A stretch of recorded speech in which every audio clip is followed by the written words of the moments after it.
even though we face the difficulties of today and tomorrow, I still have a dream. It is a dream deeply rooted in the American dream. I have a dream that one day this nation will rise up, live out the true meaning of its creed. We hold these truths to be self-evident that all men are created equal.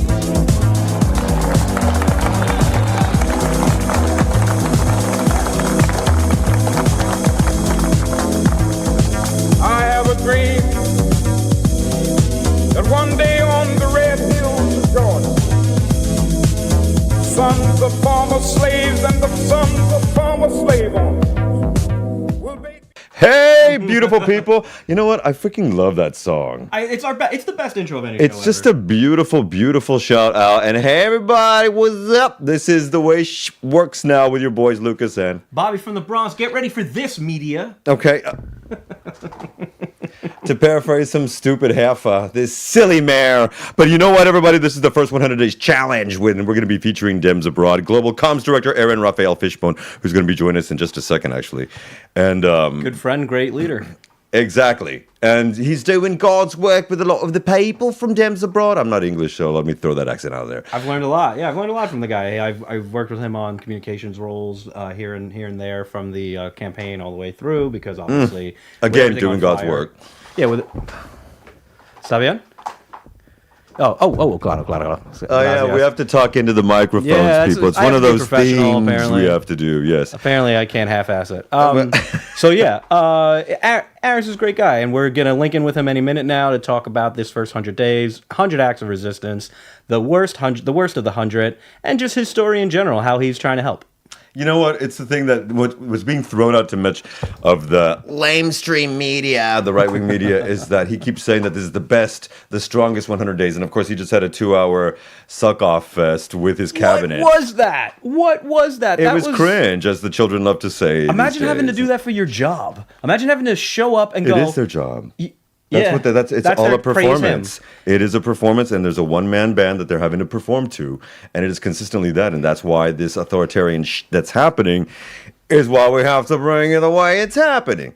But it is the way shit works now, apparently. And this is what we're going to be talking about. These first 100 days, obviously, everybody has their own idea and opinion, but with Mr. Fishbone, and this is actually roundtable number 4 of our 6 pods. Woo! We have big guests here. And we're really glad because this weekend, somebody turns 42 for the 4th or 5th time. 39. Who's counting?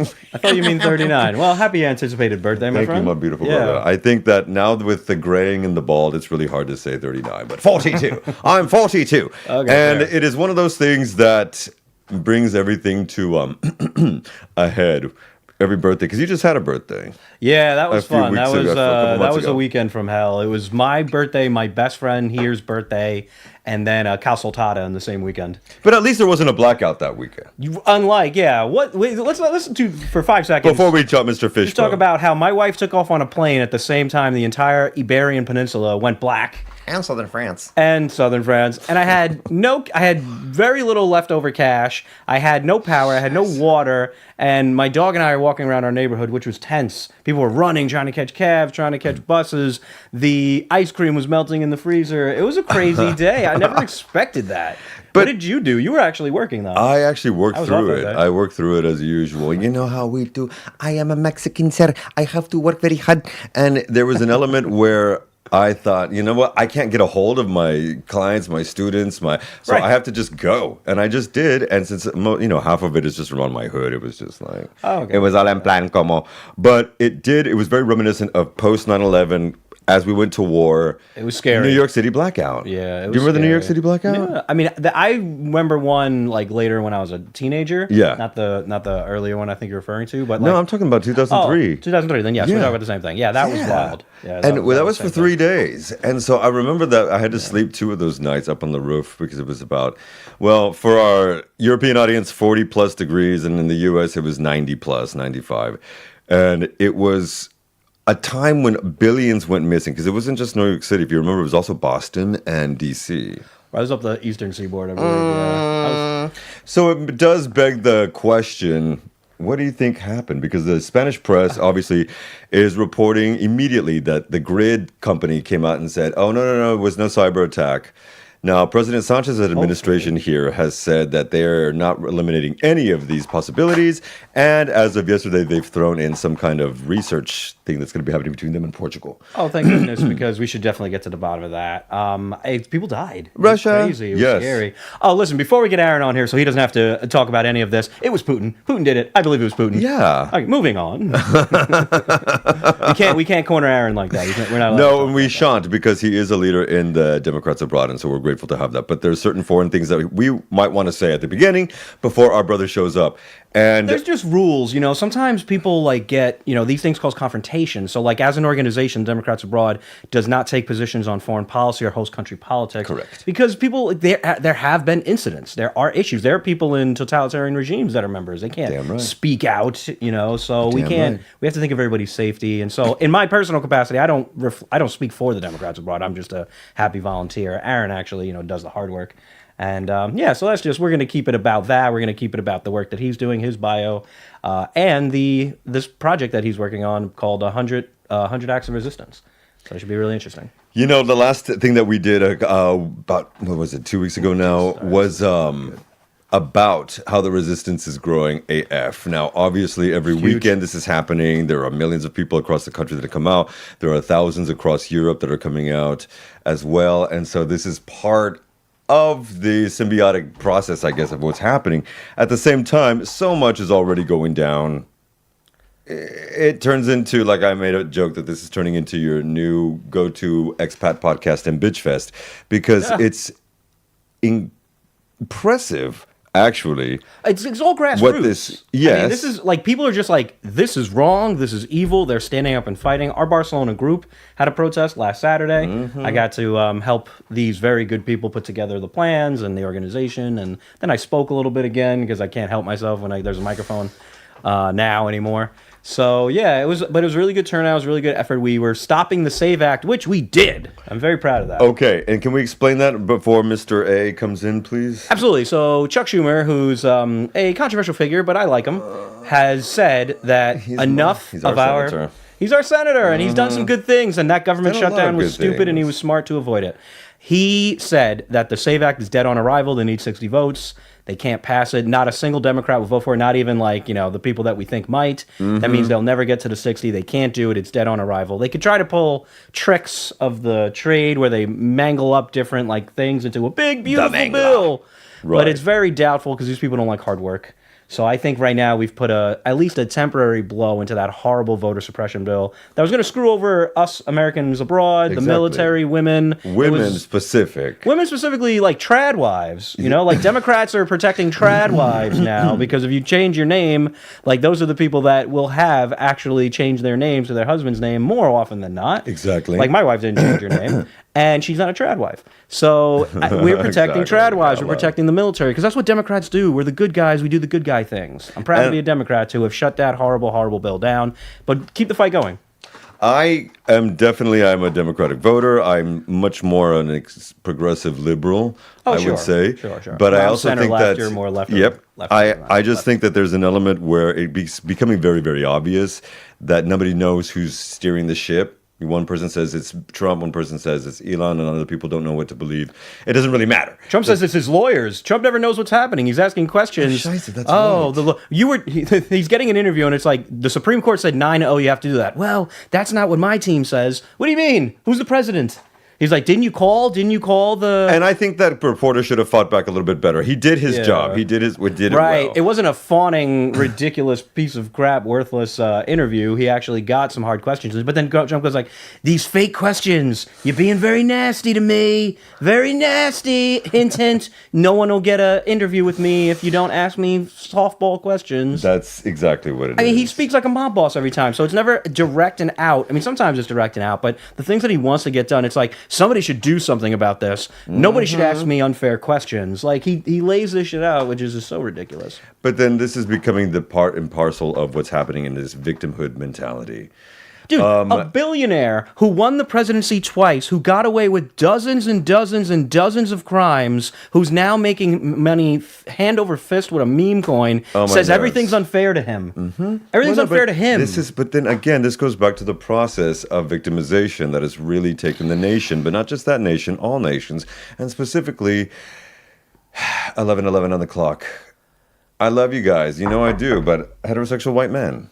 Yeah, European men. It is I'm this in a group that Pam Bondi herself is now launching a task force to stop hurting Christians.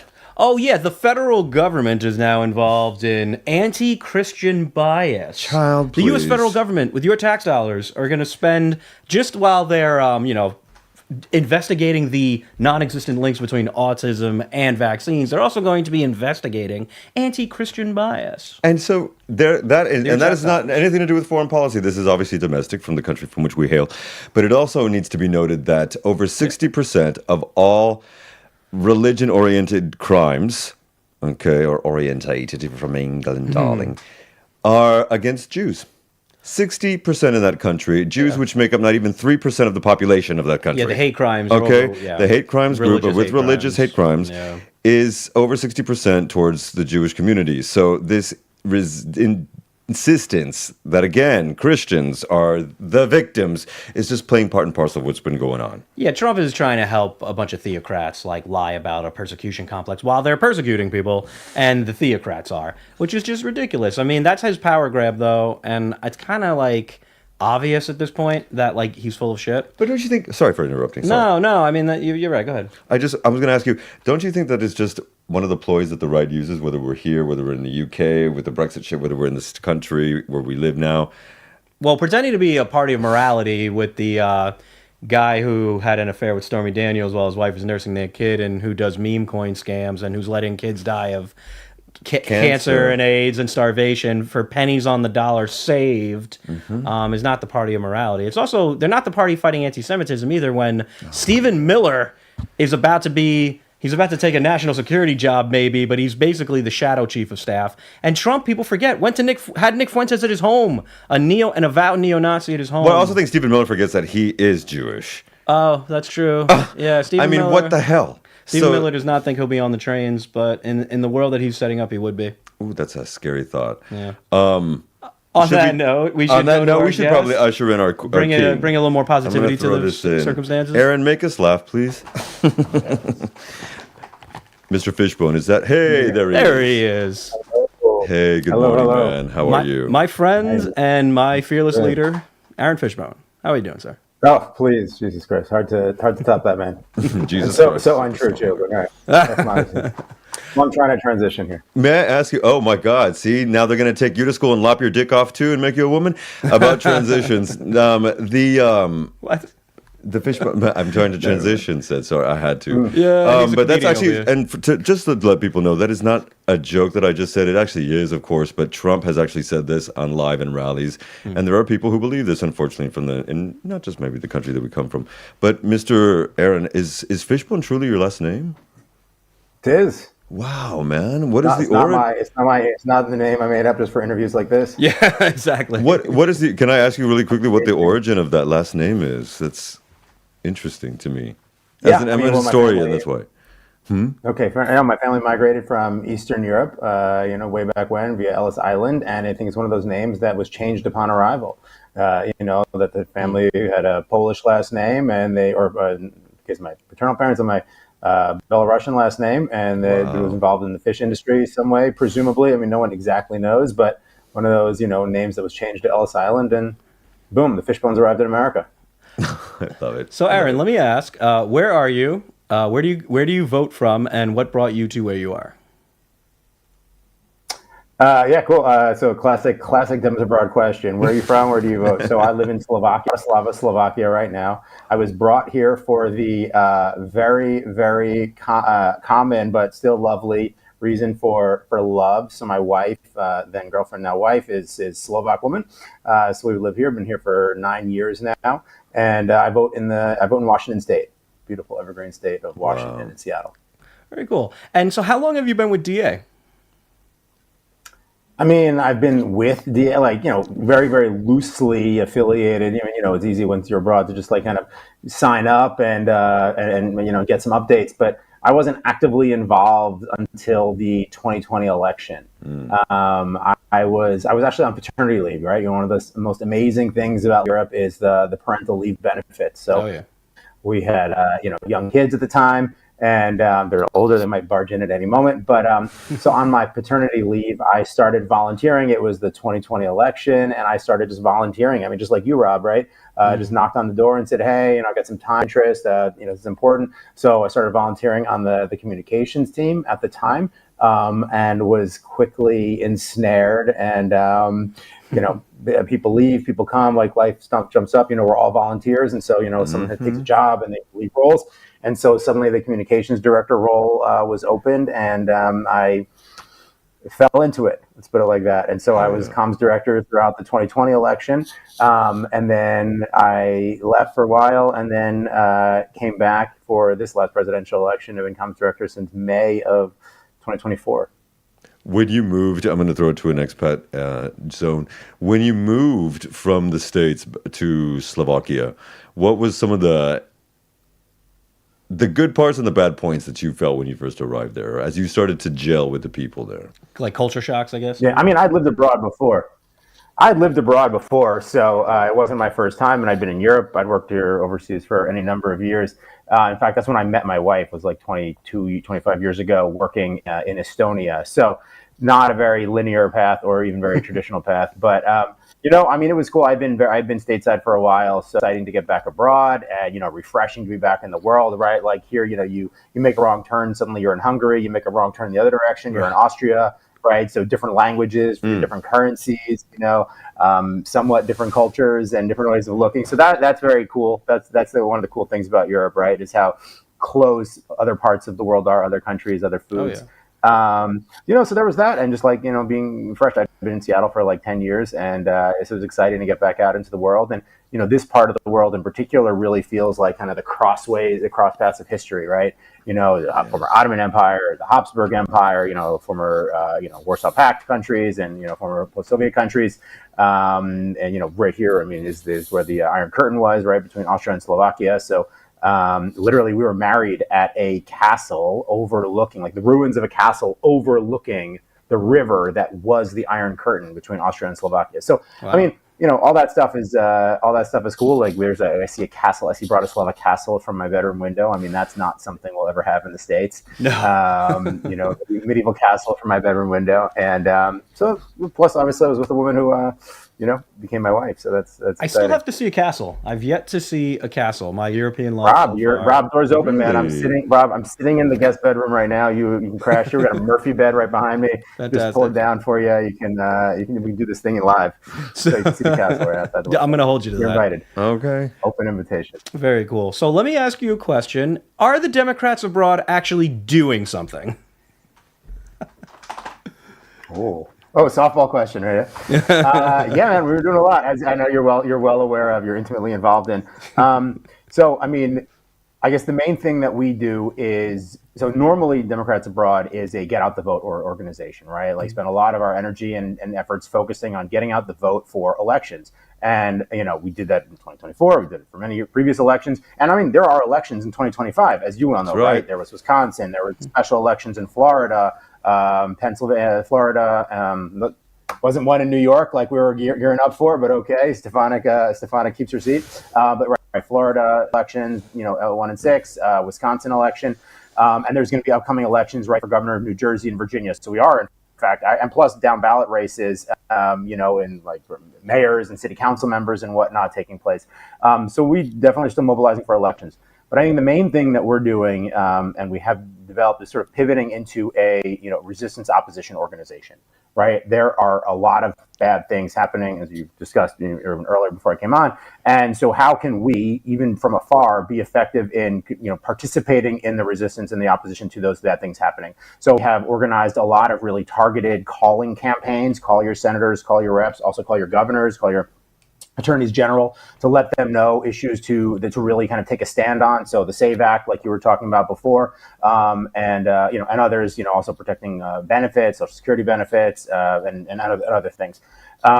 So where we think we can make an impact by mobilizing our collective membership and orienting them towards a specific calling campaign on a specific piece of legislation or a specific vote, like one of the confirmation votes, for example, we are doing that. So we're trying to stay, it's a marathon, not a sprint, unfortunately. Yep. There's going to be a lot of these things, so we don't want to overwhelm the members. But we also have, and it's been a transition, right? Like it has been a transition for a lot of people, knowing how to kind of adopt this new posture, how to sort of stay in touch, how to mobilize in a way that is targeted and, again, impactful, but also not overly exhausting and sustaining. So we have these weekly calls to action that we're focused on targeted issues where we think we can make a particular impact or that are particularly relevant to Americans abroad, because there are issues that are maybe more relevant to us. And I think the last thing is, we are abroad. We are ambassadors for the United States. We are, living amongst people who are not Americans, and we need to be sort of showing the world that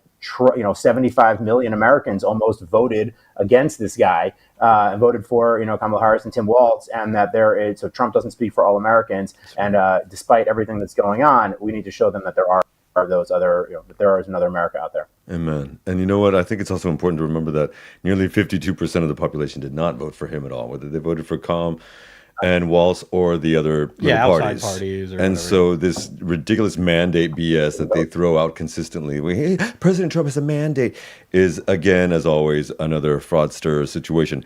Now, going back to some of these other issues that we would like to talk about, sir. Well, let me get one in quick. Yeah, man, bonfire. So I'm pretty excited. I work with Aaron semi-regularly, and I'm excited about the initiative to begin training for people, for our members. So graphic design training, there's press training for people that want to talk to the media, can and will talk to the media. Are there particular projects going on right now that you're most excited about through your lens of DA as a whole, or through your specific, communications field? The things I mentioned before, the calling campaigns. I want to, I don't know, we give away the whole story here. That was a softball. That was beyond for periodic updates. Exactly. Yeah. Man. Look, I don't think there are particular initiatives that I am. Yes, there are, I guess, but it's more like the staying on top of things and building an organization or building an operation that is able to sort of sustain itself during all of this, right? Like there's 100, 1,000 atrocities every single day. How are we able to be involved for the long term, and show and highlight the areas where, where resistance is working, where Democrats are doing stuff, even though they don't have levers of power in any of the branches of government, at least at the federal level.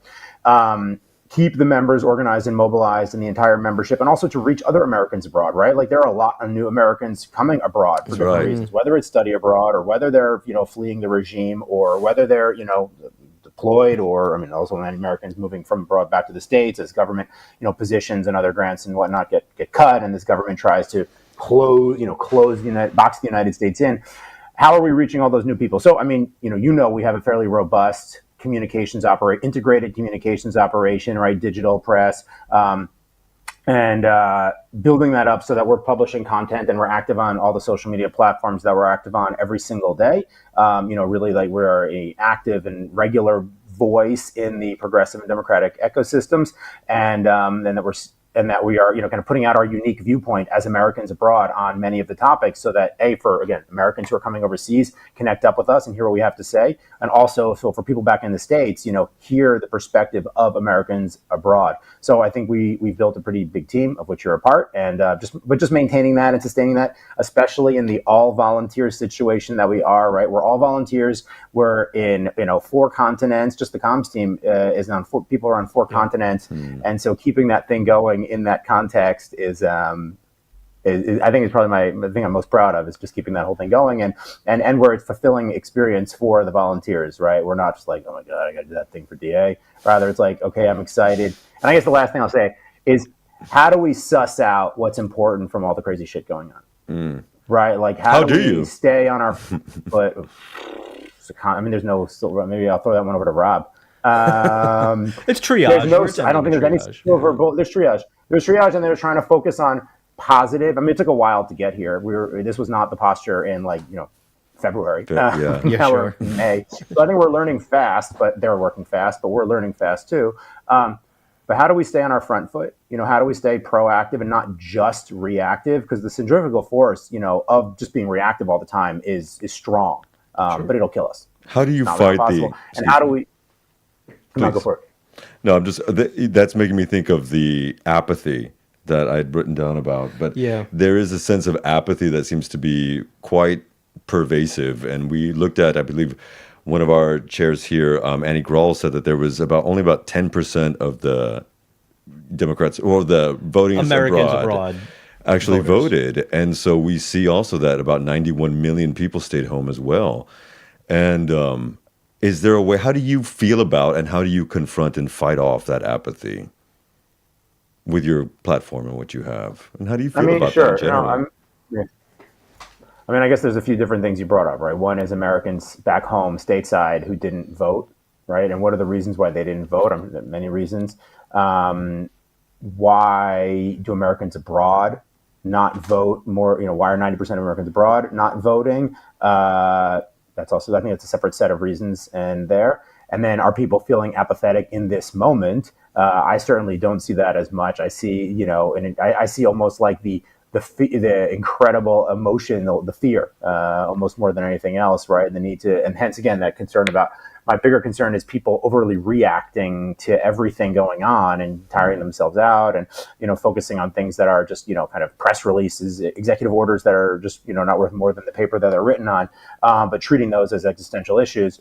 Which they are at some level, but we really need to sort of suss out what's important and what's meaningful and what's going to actually, go into force versus what was just, a press or like virtue signaling to the MAGA base. Like, look, I said I was going to do this on the campaign trail, and now I have an EO'd, executive order saying that I'm going to do this. Therefore, promise made, promise kept. And it takes a little while to maybe know the answer to all of those things. Definitely. So, that's something we're working on. But the issue of why did people stay home, and we could talk about that if you want, or why are Americans abroad not voting as much, or such a small percentage of them voting, we can talk about that too. But I think those are three different topics. The latter. Could we talk about the latter, about why those abroad are not voting? Do you think there's a specific reason? I kind of just feel like there's a lot of people don't even know about their rights. Like I've stumbled on that because I did a lot of voter registration events in colleges for the campaign.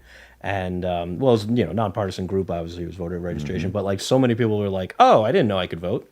I had that told to me several times, and that might be a part of it. Is that a Gen Z thing? Also, it might just be a Gen Z thing. Like, I really don't know.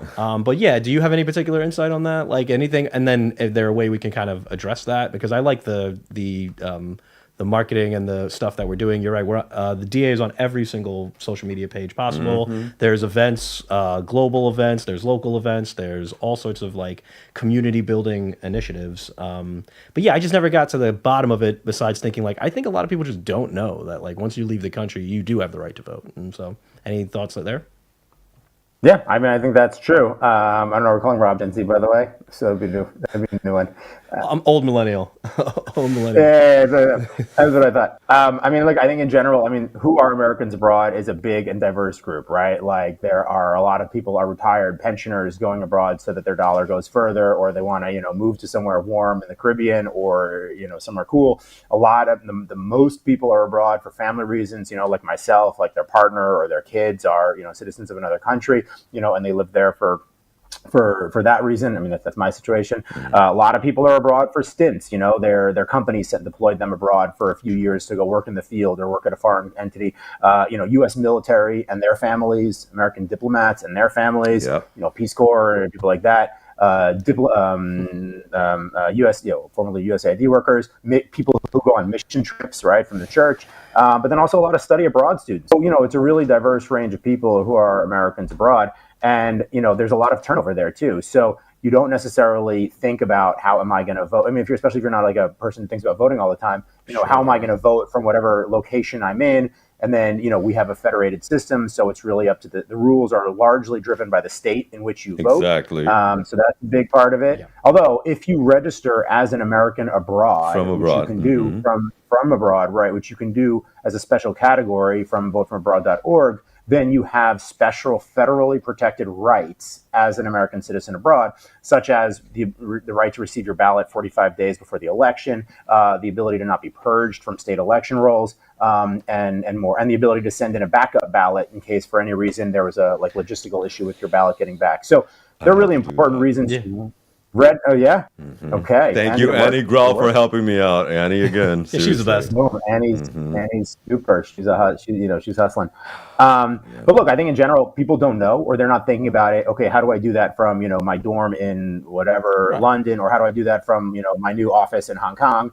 And that was before Hong Kong started, stopped sending mail to the United States. Thank you, DJT. Oh yeah. But yeah, so I think a lot of it. First of all, it's just people just don't know. Secondly, they're not thinking about what do I need to do from where I am to how to get it back. And then thirdly, they don't think about the mechanics of doing it. And then they don't think it maybe makes a difference or it really matters. So is it worth me going through all that rigmarole to do the thing to vote? Plenty of people in the States don't think their vote matters or don't care either. But here it's that added element of, are you going to then go figure out all that other information, go find the resources, and then send your ballot back? And maybe you have to pay money to get it back, or you have to do it by hand because your state requires a hand signature and stuff like that. So those three together, I think, probably account for much of it. And then finally, some people also probably just don't care, just totally checked out, not thinking about the States when they're doing their study abroad. Right? It's exciting. They're meeting all kinds of new people from all over the world, or they've got other shit to focus on, and they're not thinking so much about voting back home. So, combination of all that and other things too, I'm sure. How do we fight it? I think we're fighting it now. I think the resistance movement that's sort of so much more broader than any one organization, but I think our part of it is really nailing it home. I love that there's a resistance roundup email that I can check out from DA that tells me everything that's going on so I can stay informed. And I don't say things like, the Democrats aren't doing anything, because I actually looked at and saw everything they're doing. I got to ask you a question, though, and it's a little related, and I don't know if I've ever asked you this, Aaron. You're a very good, I found your leadership style, you're sort of a good team leader, bring people together, but it's all volunteers, and I've never had to lead anyone that I didn't pay. And I'm just curious, any particular method to the madness, secret sauce there that keeps people kind of motivated? Because everyone in our groups, that we work with are good people and they're highly motivated and they're engaged. And, that's hard to do when you don't pay people. So I'm just curious. I don't know, Rob. So I throw it back at you. How do we keep you engaged and motivated? Because I agree, it is a unique context in which we operate. But it's not fair, because my wife is afraid, and if my wife is afraid, I turn into Van Helsing. So it's not really I'm always going to be engaged. I'm always going to work my ass off. I'm going to do it for multiple different levels. Why do you do that? Because my wife is afraid. And your wife's afraid. My wife is afraid. My wife she's afraid. She just went to visit her father. She was afraid of these issues that she'd be having. The state of the United States right now is not particularly friendly to women of color, not particularly friendly to people who speak out against the administration. And she has friends and family that are getting, she volunteered for the Peace Corps. So it's love overcoming fear that makes you do what you do. Also, my grandfather died of COVID long before, when Trump was calling it a China virus. Ay, Madonna. And was making states compete against each other to get, PPE and masks and things. Yeah. So there were shortages everywhere. So I just saw the actual, writing on the wall, and I was like, no, I'm not saying, I'm going to talk. I'm going to use my loud mouth, and I'm going to run about it. But I'm just, I'm one guy trying to be a one-man army, I guess. But we're two-man army now. Exactly. I was going to say, seriously, look at all the hats you're wearing, man. You have the mics. I said the mics you're holding. You got this mic right here, Lucas. You got the things you're doing at DA. You got your GeoTV work in Spain. I think it's like any volunteer situation. I think the most important thing is making it feel like a fulfilling experience for volunteers. Make it feel rewarding to them, because again, there's no financial incentive. It's purely just passion or fear. And the fact that the experience itself, the interactions you're having day to day with the other members of the team, are themselves, on balance, positive, fulfilling experience. Because I think, if it was toxic, people wouldn't want to do it. If it felt like hell, or like, or it felt like a drudge work, people wouldn't want to do it. Totally understandable.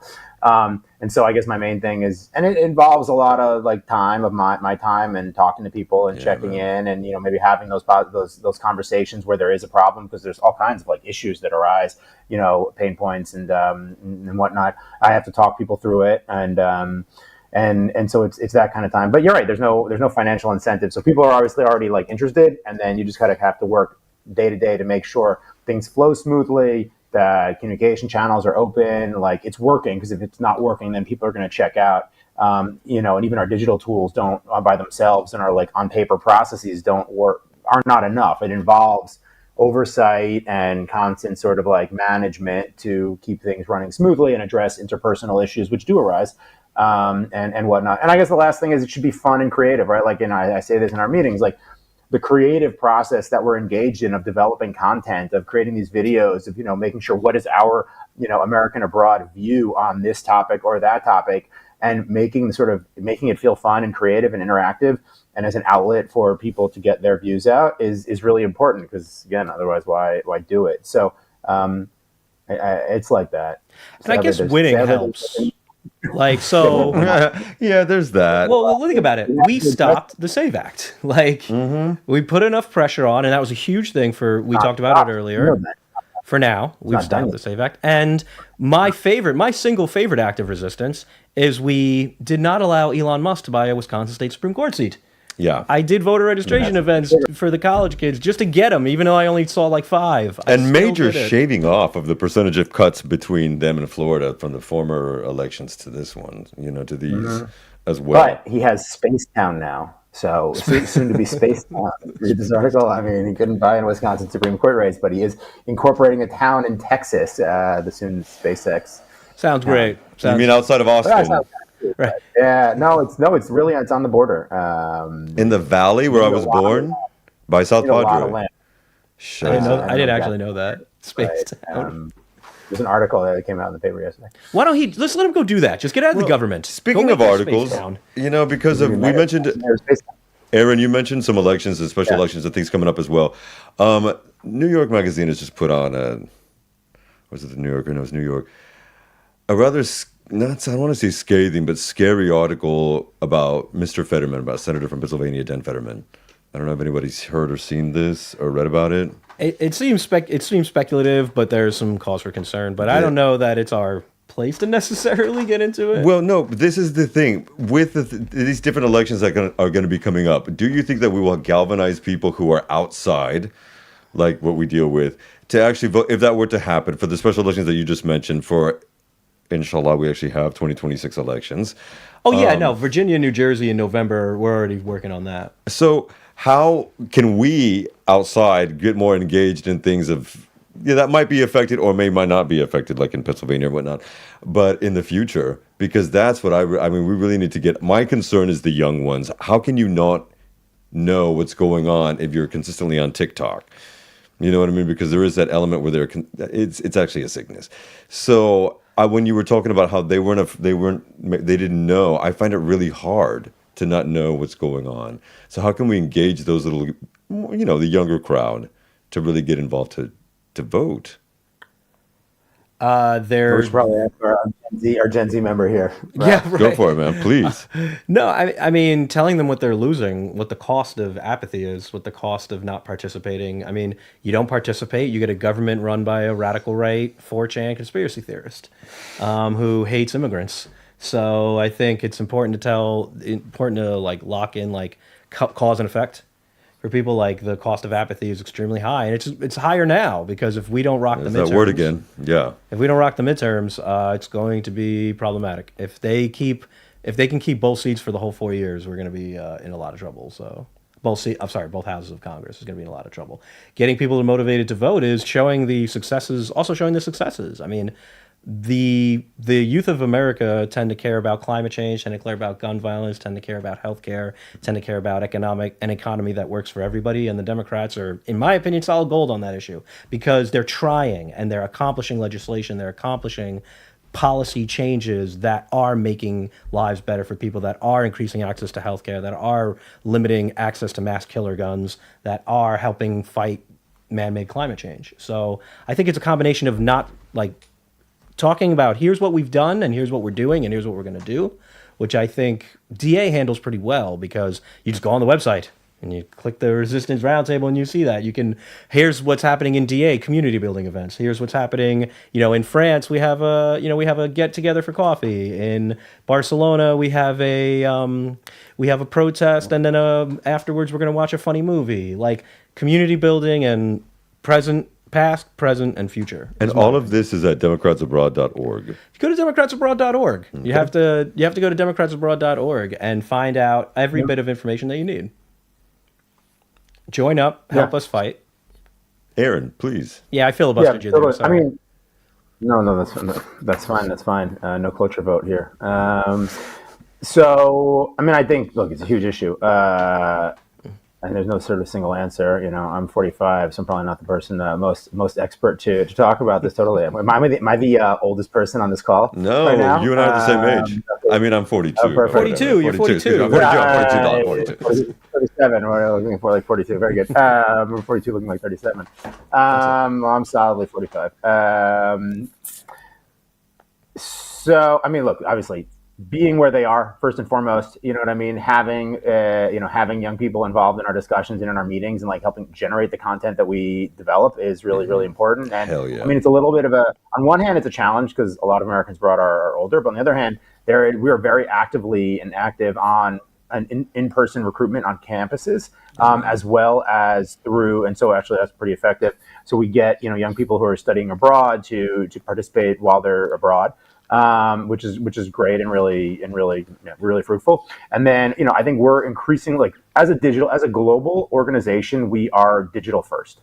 And so we invest a lot of time and energy and thought into the social media content, both paid and unpaid, that we do, but mostly it's unpaid, our organic social that we're producing. And like right now, we're just revamped our whole TikTok operation, for example. And, we're pretty active on Instagram. And we're active on like almost 10 social media platforms, which is not all of them by any means, right? Social media is fragmenting. People are not all on any, there's not the same dominance of one platforms as it was a few years ago.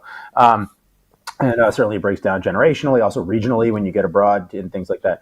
But, so we're there, and I think we just need to have, right people helping create the content and focus on the topics that we're putting out, right? Like I talked to a study abroad student, the other day, and her first thing was like kind of affordability and how do I pay off my student loans, right? Like that was her kind of most front and center topic was when I get back and when I'm done with this degree, how am I paying off if there's no student loan forgiveness, things like that. So it's a different perspective. It's a different set of issues.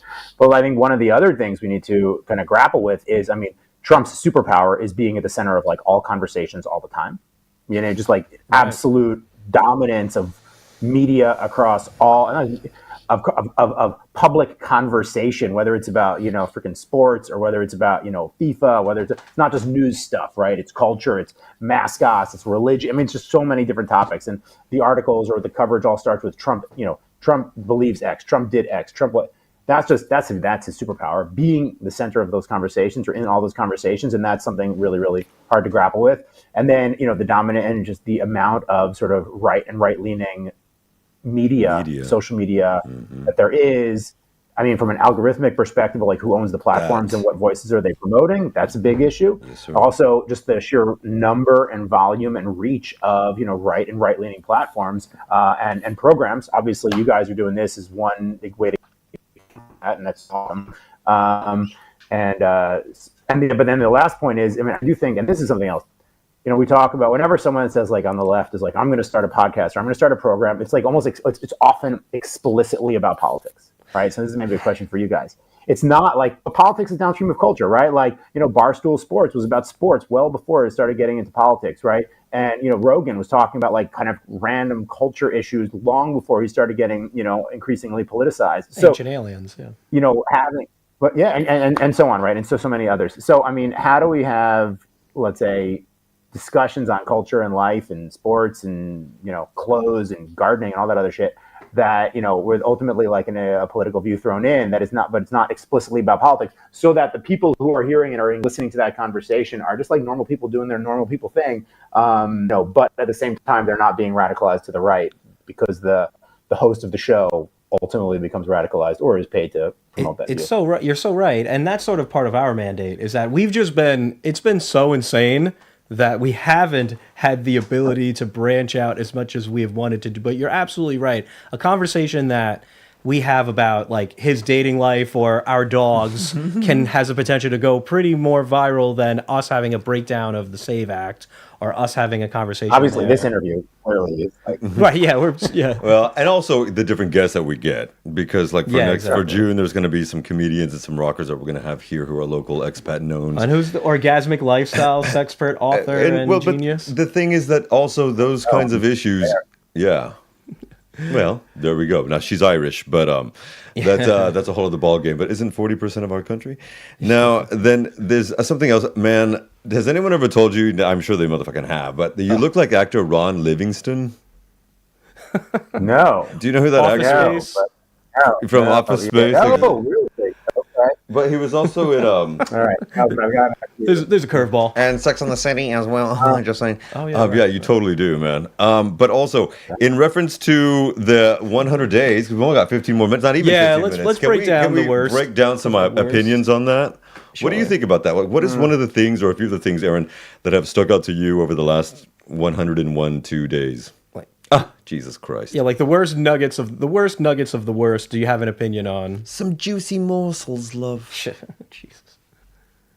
I mean, toddler citizens being deported. There you go. Is probably conclusively evil. The worst thing, fighting cancer. Legal permanent residents being picked up at their citizenship hearings and deported. Or arrested, or in this case, he wasn't deported. Kilmar Albergo Garcia, legal permanent resident, being, picked up, separated from his citizen family, and sent to an El Salvadoran prison. And, they laugh about it. It probably tops the list. Thank you. Jeez. No, I mean, it's pure evil. The dehumanization and the lies that back it all up. I mean, Trump's still lying about fake tattoos or something and hasn't shown a court. God. Yeah. And repeated it over and over 7 times. In that and it's so egregious that even a Trump judge in Texas shut him down for using the Alien Enemies Act? Correct. That he's using for the authority. Shut that down completely and said it was the most farcical thing he ever heard in his life. But that did not stop a judge being arrested and being now ousted out of her position as well in Wisconsin. And she is going to go to trial for 2 federal charges against her. So that'd be up there that'd be up there among the worst. How do you gentlemen feel about the denial of what the Supreme Court is saying? Like how he's absolutely not doing what is being mandated by the courts? It's bad. Are we in a constitutional crisis then? I would say yes. I would say definitely. If it's going to take a few more crises for it to really hit home, and then maybe some tanks rolling down Washington, D.C. will nail it home for people. They'll have that soon because they're going to have an $82 million celebration for his birthday, a la North Korea, apparently. So I guess, tough question, do you believe the United States is in a constitutional crisis at the moment? No, we're not quite there, but I think we are definitely inching ever closer to it. Thus far, they're at least paying lip service to what the courts are saying on most of the issues. Not necessarily this issue of did they turn the plane around, for the group of people who are already in the air. But they're still sort of like playing lip service in the sense of trying to answer, I think, a little bit here and there. But look, we're only a few steps away from it being a full-blown situation. And when will we get there? I don't know. Hopefully we won't. It's not something anyone is cheering on, right? So we'll see. I guess the question of what is our posture at that point, right? Like, what can people do at that point, right? Because I struggle with people who are like, already living with the absolute worst case scenario, where like basically some civil war, right? Like posse comitatus, U.S. soldiers on the street, policing on the streets, and then suddenly, the only thing to do is like armed revolt, versus, which to me is, hopefully that we'll never get there. But I know the people who live in that world, right? They talk about it and stuff already.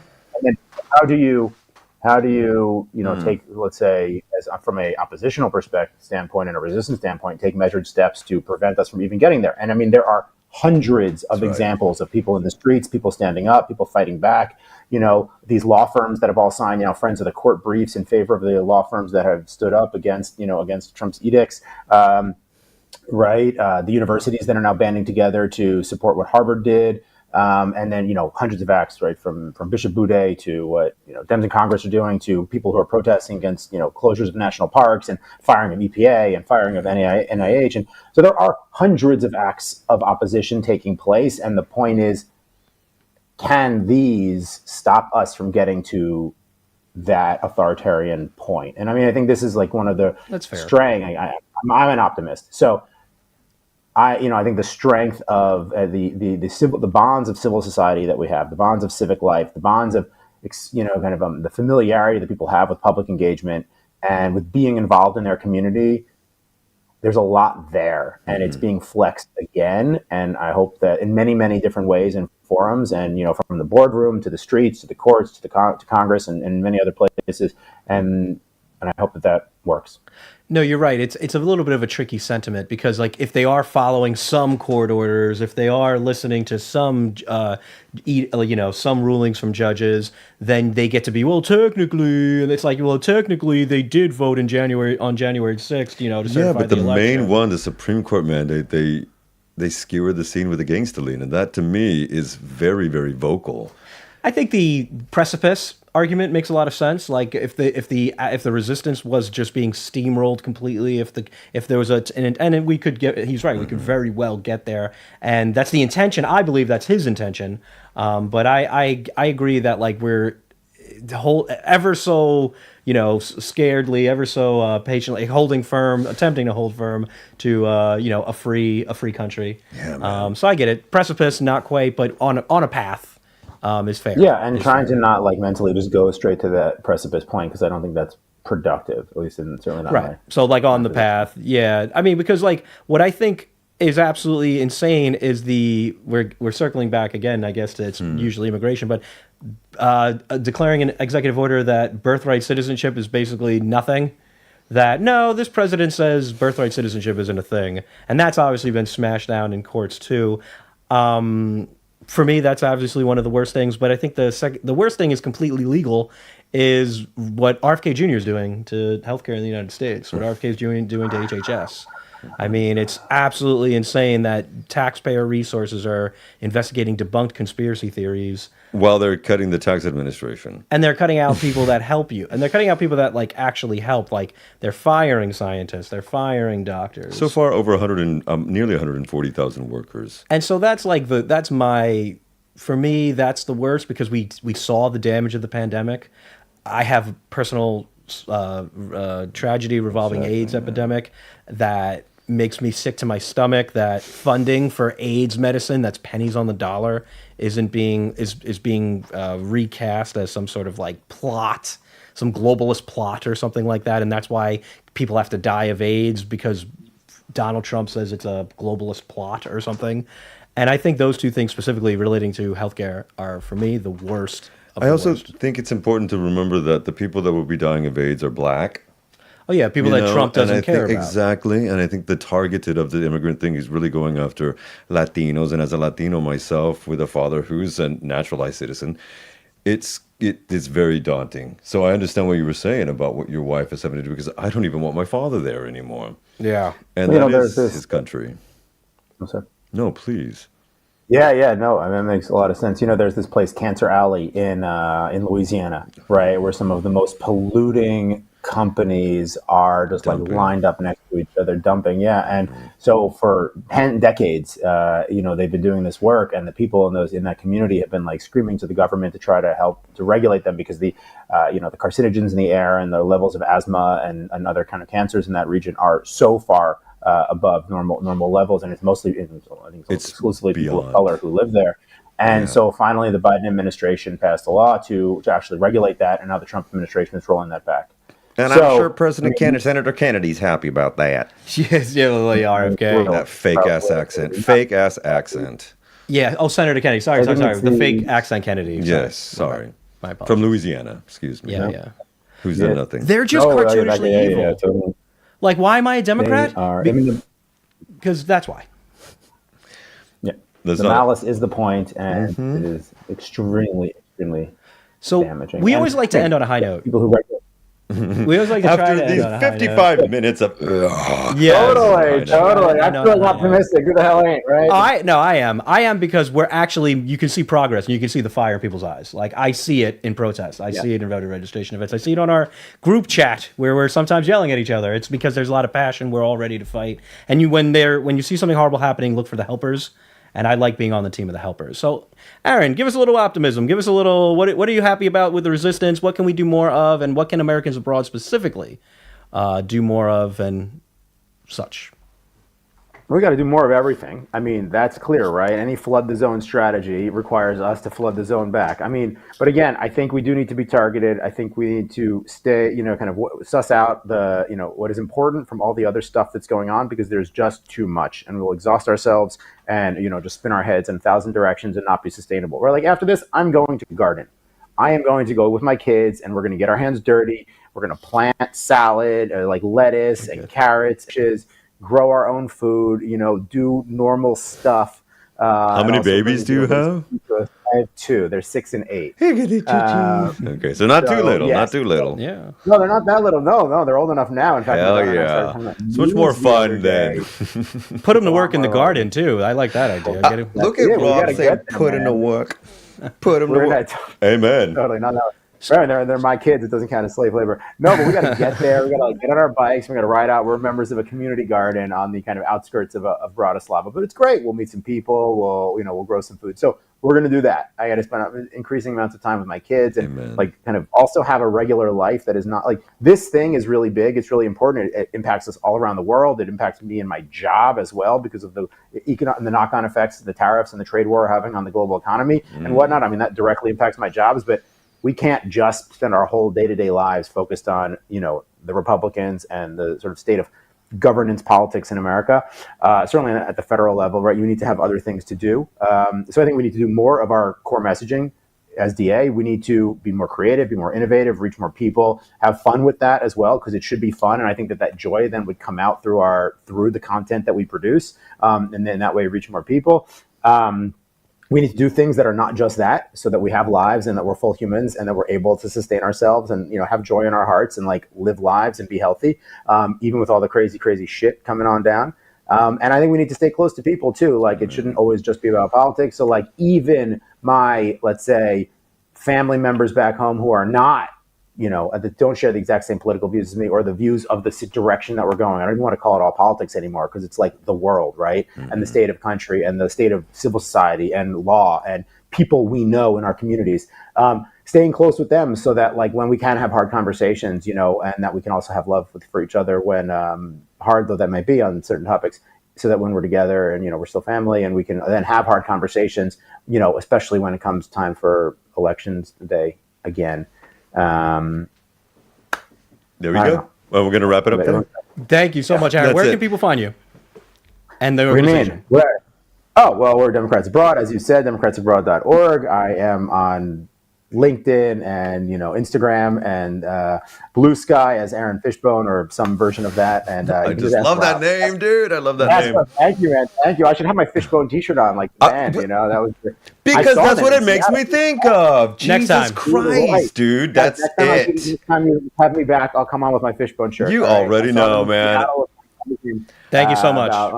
Thank you, Aaron. Take care, guys. Go have a beautiful time with the babies. And folks, thank you everybody for being here with The Way Shit Works Now with Rob and Lucas and Rob. You know what? We're going to leave a little bit of energy from Barcelona. This is actually a new band out of Barcelona that's just launching their career right now. They've been performing all over the state, and they've got a new single out, and it is a mixture of expats, some US, some UK, and this is a band called Sassy, and that's where we're going to lead it out. It's called Led by You. Be led by your intuition. Por favor, everybody. Remember that you are loved, and we will see you back on the flip side and all over Al Gore's interwebs here at The Way Ish Works with Lucas and Rob. We have permission to use this. Adios. Yes, we do. I love it. Aaron, power to the people. Thank you so much, man. Thank you so much, man. Ciao, familia. Adeu.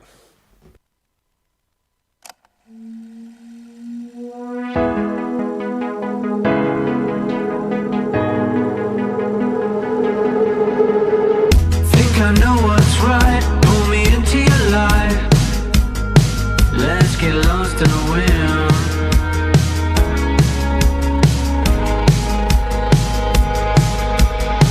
You like to take your time and I like to keep mine. Now I'm wondering,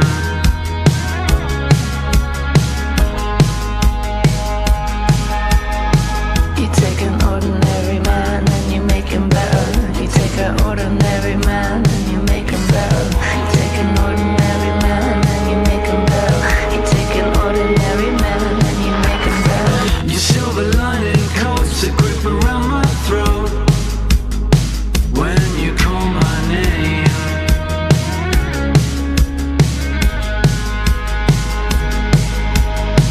And now I'm losing the fear, the path to you so clear. So take me all the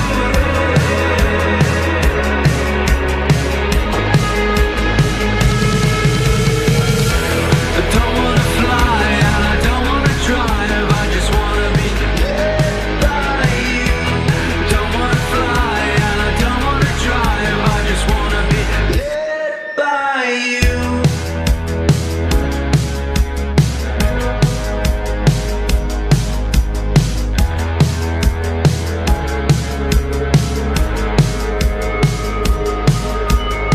The summer's almost over, I'm feeling awfully sober.